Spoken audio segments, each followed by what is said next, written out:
Okay, so this is 3845. This is your classic HGTV, this old house. It was chopped up into a lot of small rooms. There was a load-bearing wall, as you can see, running all the way down the center of this, and that load-bearing wall stacks down into the basement, and then it also stacks up into the roof.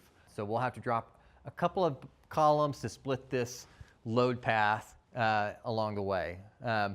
So in the entry, we're going to do a new mud room. We'll come on the end of that mud room and we'll do a post, which is going to start our new stairwell coming down. The other thing that was kind of inefficient about the previous layout of this is there was a staircase here going down, and then there was a staircase over there going up.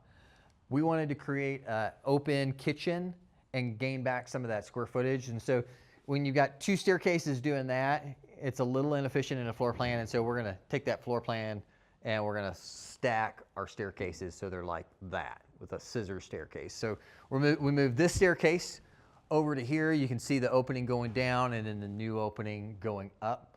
That'll just create a lot more open floor plan.